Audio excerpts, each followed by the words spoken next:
They say that one man's trash is another man's treasure. I guess that applies for they, thems as well, because I found this in a dumpster and I want to turn it into a musical instrument. So I was brainstorming what to do with this thing, right? I don't want to add too much material. I kind of want to keep it the way it was when I found it for the most part. I don't want to add too much or remove too much from the original thing because, you know, this is just how I found it. This was a part of a drying machine. To be honest, it already kind of is musical in some aspect. Anytime you have an open length of pipe like this, you can just slap it on the end like a slapophone. And if you cap the end, which I'm doing with my lap here,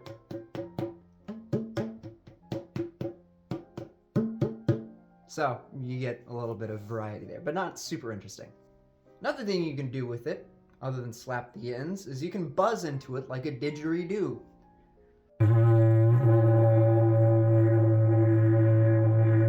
One of the other instincts that you might have is, well, some people make flutes out of PVC pipe, and that's a pretty good use for them as well. And I have a mouthpiece for a transverse flute that I can just kind of slot onto this. It's kind of like Lego, I love it. But just because of the dimensions of this thing, this is a huge diameter. Even if I put holes in it, it would really hurt my hand to hold it and play it at the same time, but you can still get a few notes out of it, especially capping the end.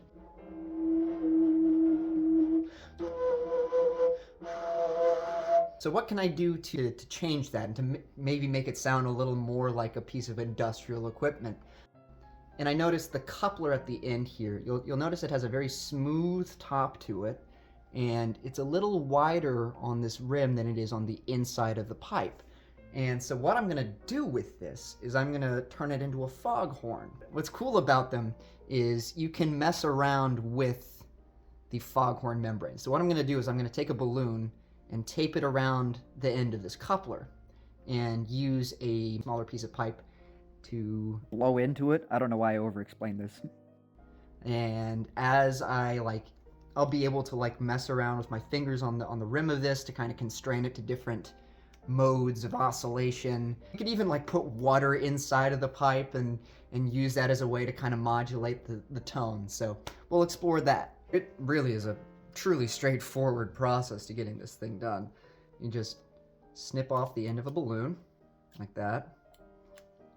Just take it and you try to stretch it around the rim. Now that we got it taped on, even though there's a little bit of a flap there, we can already go ahead and turn this into a sound maker.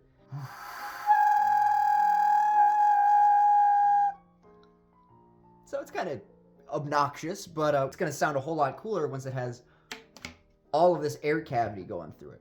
I love microplastics. All right, well, we've gone and got the hole cleaned up, and it fits the straw.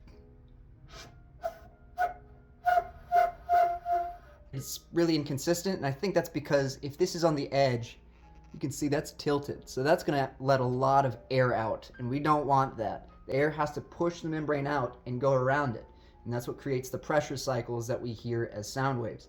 So if I find a way to keep it centered, this is my highly elegant solution, and it kind of holds it in place. Better. And let's see if we can guide this through here. There we go.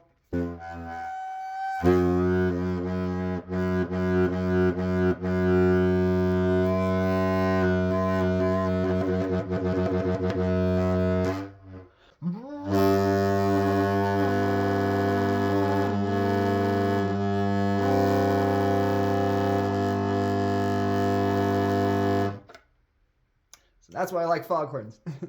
And I had mentioned we might be able to put some water in this and kind of use that to modulate it. This isn't exactly airtight, so what I'm going to do is I'm going to step in the bathtub so that I don't get water all over the floor.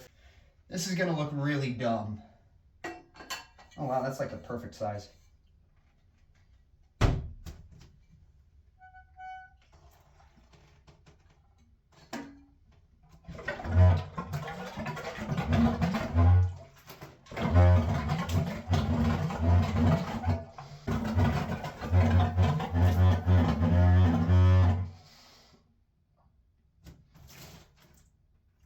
Thanks for watching.